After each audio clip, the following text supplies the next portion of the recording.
আগুনের সূত্রপাতটা কি আসলে আমরা এখনো স্পষ্ট না, এটা তদন্ত সাপেক্ষে বলা যাবে। তবে কিছুদিন আগেও একবার দুর্ঘটনা ঘটেছে, এখানে প্রায় 7 জন মানুষ এখানে আহত হয়, পরে তারা হসপিটালাইজড করা হওয়ার পরেও তারা আমরা জানতে পারি আর কি পরস্পর যে তারা মারা গেছেন আর কি।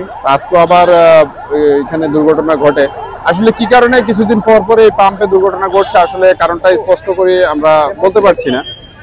পূর্বের ঘটনাটা আমরা এখনো ক্লিয়ার না, এখন আবার তারা কেন এই পাম্প চালু করে দিল, কিভাবে করলো, এটা আসলে আমরা জানা নাই, আমরা অবগত না। এটা সম্পর্কে আসলে আমার ঊর্ধ্বতন কর্তৃপক্ষ পারমিশন দিয়েছেন কিনা আসলে আমার জানা নেই। যতদূর সম্ভব আমি জানি জেলা প্রশাসকের কার্যালয় থেকে একটা তদন্ত কমিটি গঠন করা হয়েছিল, তবে তদন্ত কমিটি কর্তৃক কি সিদ্ধান্ত নিয়েছেন এই পাম্পের ব্যাপারে সেটা আমি আসলে অবগত না, আমাকে অবগত করা হয়নি, বা এটার ব্যাপারে কোনো সিদ্ধান্ত হয়ে থাকলে আমার জানা নেই। আগুন নিভানোর জন্য আপনারা কয়টি ইউনিট? আমরা এখানে 3টি ইউনিটে আগুনটা নিয়ন্ত্রণে আনি খুব অল্প সময়ের মধ্যে।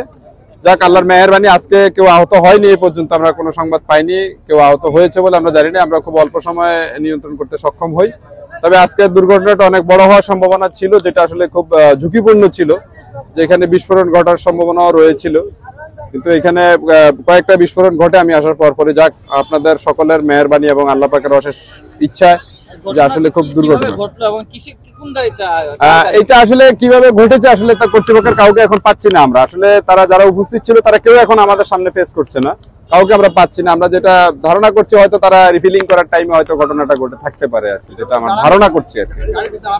একটা গাড়ি আমার যেটা রিফিলিং পয়েন্ট আর কি, যেটাকে আমরা বলি নজলের পাশেই একটা গাড়ি দাঁড়ানো ছিল, সেই গাড়িটাতে আর এবং সেই পাশের নজলটাতে এবং তাদের অফিস সহ এসে আমরা আগুনটা দেখতে পাই আর কি। খুব ভয়াবহ অবস্থা ছিল।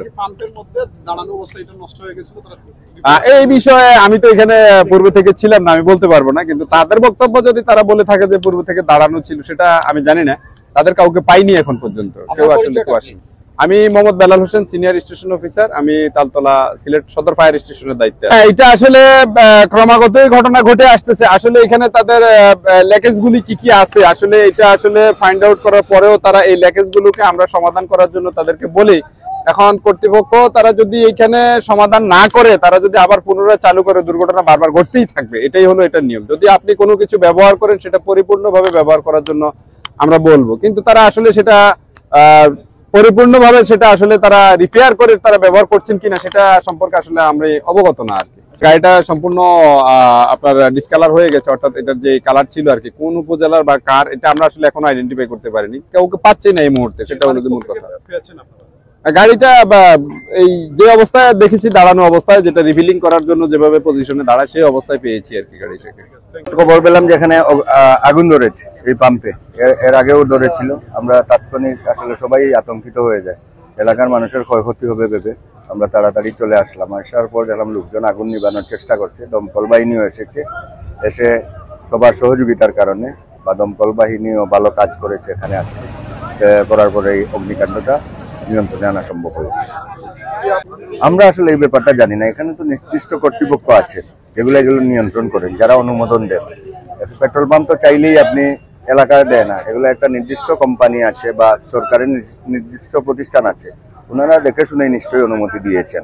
তো সমস্যা হলো যে আজকে যেটা ধরেছে বালাগঞ্জ উপজেলা স্বাস্থ্য কমপ্লেক্সের গাড়ি থেকে আমরা জানতে পারলাম প্রত্যক্ষদর্শীদের মাধ্যমে, ওই গাড়ি থেকে এই পাম্পে আগুনের সূত্রপাত হয়েছে, বা পাম্পে ধরতে পারেনি।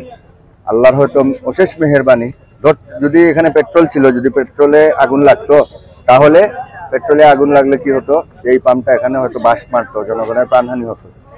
আর এ নিয়ে আসলে লোকজন এই এলাকার বারবারই বলতেছে এই পাম্পে এই নিয়ে 2বার মনে হয় আগুন ধরা গেল, কিছুদিন আগেও একটা দুর্ঘটনা ঘটেছে। এ ব্যাপারে যথাযথ কর্তৃপক্ষ ওনাদেরকে বলবো যে পাম্পগুলার ব্যাপারে যারা আবাসিক এলাকার আশেপাশে পাম্পগুলা নিরাপত্তার ব্যবস্থা করাটা আমার মনে হয় জরুরি। ধন্যবাদ আপনি।